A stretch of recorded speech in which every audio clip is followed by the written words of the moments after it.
Hello दोस्तों, please आप लोगों से रिक्वेस्ट है, चैनल को लाइक और सब्सक्राइब जरूर करें। प्रमिला और शंकर के बीच अवैध संबंध हैं, ये बात रामनगर थाने के लगभग सभी कर्मचारियों को पता था।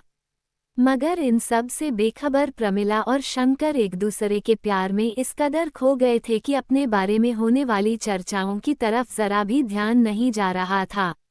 शंकर थाने के इंचार्ज थे तो प्रमिला एक महिला कांस्टेबल थी।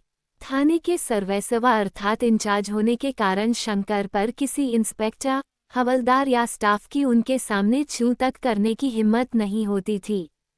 थाने की सबसे खूबसूरत महिला कांस्टेबल प्रमिला थाने में शेरनी बनी हुई थी, क्योंकि थाने का प्रभारी उस पर लट्टू था और वह उसे अपनी उंगलियों पर नचाती थी।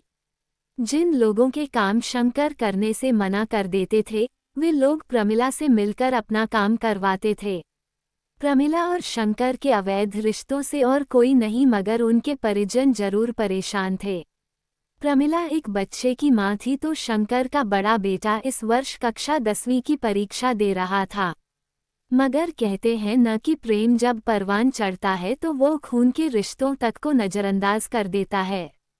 प्रमिला के घर में अक्सर इस बात को लेकर पति पत्नी के बीच झगड़ा होता था, मगर प्रमिला हर बार यही दलील देती थी कि लोग उनकी दोस्ती का गलत अर्थ निकाल रहे हैं।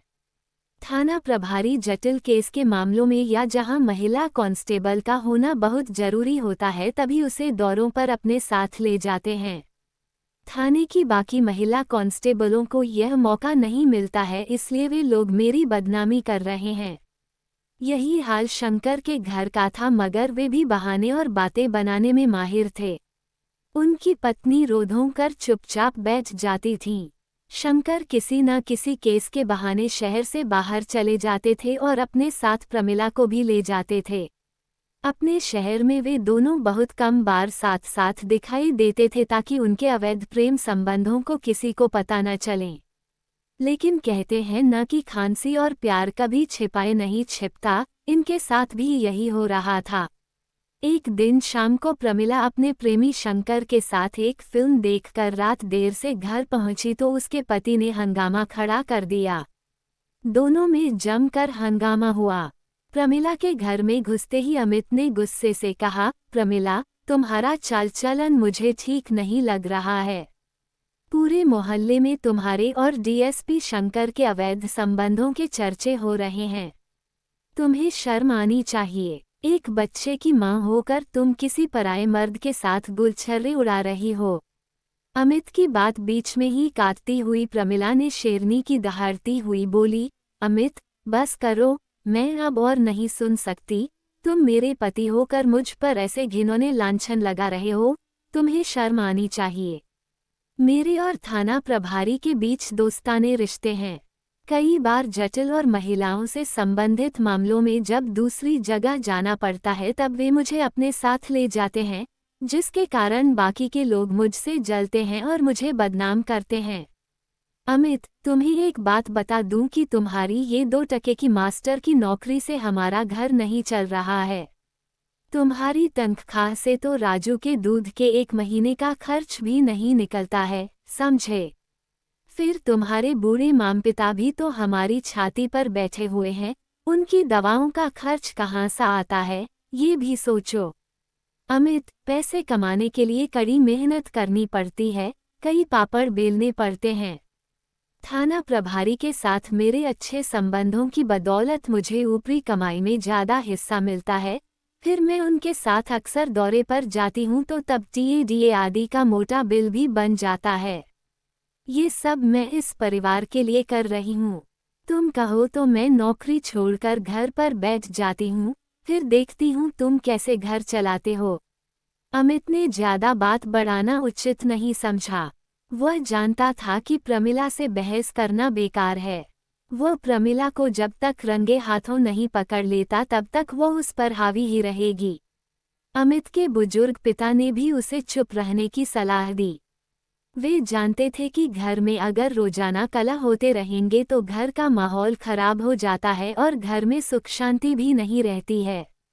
उन्होंने अमित को समझाते हुए कहा, बेटा अमित, बहू से झगड़ा मत करो, उस पर अगर इश्क का भूत सवार होगा तो वह तुम्हारी एक भी बात नहीं सुनेगी। इस समय उल्टा चोर कोतवाल को डांटने वाली स्थिति बनी हुई है। जब उसकी अक्ल ठिकाने आएगी तब सब कुछ ठीक हो जाएगा। बेटा, वक्त बड़ा बलवान होता है। आज उसका वक्त है तो कल हमारा भी वक्त आएगा। अपने उम्रदराज पिता की बात सुनकर अमित ने खामोश रहने का निर्णय ले लिया। एक दिन जब प्रमिला अपने घर जाने के लिए रवाना हो रही थी, तभी उसे शंकर ने बुलाया। प्रमिला, हमारे हाथ एक बहुत बड़ा बकरा लगने वाला है। याद रखना किसी को खबर न हो पाए। कल सुबह 4 बजे हमारी टीम AB&कंपनी के मालिक के घर पर छापा डालने वाली है। कंपनी के मालिक सुरेश का बंगला नेपियंसी रोड पर है। हम आज रात उसके बंगले के ठीक सामने स्थित होटल हिल्टन में ठहरेंगे। मैंने हम दोनों के लिए वहां पर एक कमरा बुक कर दिया है। टीम के बाकी सदस्य सुबह हमारे होटल में पहुंचेंगे। इसके बाद हमारी टीम आगे की कार्रवाई के लिए रवाना हो जाएगी। तुम जल्दी से अपने घर चली जाओ और तैयारी करके रात 9 बजे सीधे होटल पहुंच जाना। मैं तुम्हें वहीं पर मिलूंगा। यस सर, मैं पहुंच जाऊंगी, कहते हुए प्रमिला थाने से बाहर निकल गई। सुबह ठीक 4 बजे सायरन की आवाज गूंज उठी। 2 जीपों में सवार पुलिसकर्मियों ने AB कंपनी के बंगले को घेर लिया। गहरी नींद में सो रहे बंगले के चौकीदार हड़बड़ा कर उठ गए। पुलिस को गेट पर देखते ही उनकी घिघी बंध गई। चौकीदारों ने गेट खोल दिया। कंपनी के मालिक सुरेश के घर वालों की समझ में कुछ आता इससे पहले पुलिस ने उन सबको एक कमरे में बंद करके घर की तलाशी लेनी शुरू कर दी।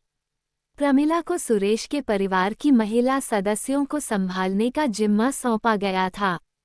करीब 2 घंटे तक पूरे बंगले की तलाशी जारी रही। छापे के दौरान पुलिस ने बहुत सारा सामान जब्त कर लिया। कंपनी का मालिक सुरेश बड़ी खामोशी से पुलिस की कार्रवाई को देख रहा था। वह भी पहुंचा हुआ खिलाड़ी था। उसे पता था कि शंकर एक नंबर का भ्रष्ट पुलिस अधिकारी है। उसे छापे में जो गैरकानूनी सामान मिला है उसका आधा तो शंकर और उसके साथी हड़प लेंगे। फिर बाद में शंकर की थोड़ी जेब गरम कर देगा तो वह मामले को रफा दफा भी कर देगा। बंगले पर छापे के दौरान मिले माल के बारे में सुनकर थाने के अन्य पुलिस वालों के मुंह से लार टपकने लगी। शंकर ने सभी के बीच माल का जल्दी से बंटवारा करना उचित समझा। बंटवारे को लेकर उनके अर्दली और कुछ कांस्टेबलों में झगड़ा भी शुरू हो गया।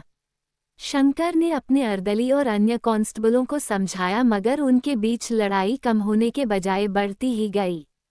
शंकर ने छापे में मिला हुआ कुछ महंगा सामान उसी होटल के कमरे में छिपा कर रखा था। इधर बंटवारे से नाराज अर्दली और 2 कांस्टेबल शंकर से बदला लेने की योजना बनाने लगे। उन्होंने तुरंत अपने इलाके के SP आलोक प्रसाद को सारी घटना की जानकारी दी।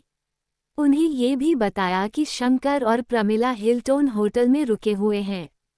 उन्हें रंगे हाथ पकड़ने का ये सुनहरा मौका है। SP आलोक प्रसाद को ये भी सूचना दी गई कि कंपनी मालिक के घर पर पड़े छापे के दौरान बरामद माल का एक बड़ा हिस्सा शंकर और प्रमिला ने अपने कब्जे में रखा था, जो उसी होटल में रखा हुआ है। SP आलोक प्रसाद अपनी टीम के साथ तुरंत होटल हिल्टन पर पहुंच गए। इस मौके पर कंपनी के मालिक के साथ साथ शंकर की पत्नी और प्रमिला के पति को भी होटल पर बुला लिया गया ताकि शंकर और प्रमिला के बीच के अवैध संबंधों का पर्दाफाश हो सके। SP आलोक प्रसाद ने डुप्लीकेट चाबी से होटल के कमरे का दरवाजा खुलवाया तो कमरे में शंकर और प्रमिला को बिस्तर पर नग्न अवस्था में सोए देखकर सभी हैरान रह गए। SP को सामने देखकर शंकर की हालत पतली हो गई। वह बिस्तर से कूदकर अपने आप को संभालते हुए उन्हें सैल्यूट करने लगा। शंकर के सैल्यूट का जवाब देते हुए आलोक प्रसाद ने व्यंग्य से कहा, शंकर पहले कपड़े पहन लो, फिर सैल्यूट करना। ये तुम्हारे साथ कौन है? इसे भी कपड़े पहनने के लिए कहो। प्रमिला की समझ में कुछ नहीं आया कि यह सब क्या हो रहा है। वह दौड़कर बाथरूम में चली गई। कुछ देर के बाद आलोक प्रसाद ने सभी को अंदर बुलाया। शंकर की पत्नी तो भूखी शेरनी की तरह शंकर पर झपटने लगी। वहां मौजूद लोगों ने किसी तरह बीच बचाव किया। आलोक प्रसाद ने प्रमिला के पति की ओर मुखातिब होते हुए कहा, अमित, अपनी पत्नी को बाथरूम से बाहर बुला दो, बहुत देर से अंदर बैठी है, पसीने से तरबतर हो गई होगी। प्रमिला, बाहर आ जाओ, अब अपना मुंह छिपाने से कोई फायदा नहीं है, तुम्हारा मुंह तो काला हो चुका है और तुम्हारी करतूतों का पर्दाफाश भी हो चुका है, अमित तैश में आकर कहा। प्रमिला नजरें और सिर झुकाते हुए बाथरूम से बाहर आई। उसे देखते ही अमित आग बबूला हो उठा और वह प्रमिला पर झपटने के लिए आगे बढ़ा, मगर उसे भी समझाकर रोक दिया गया।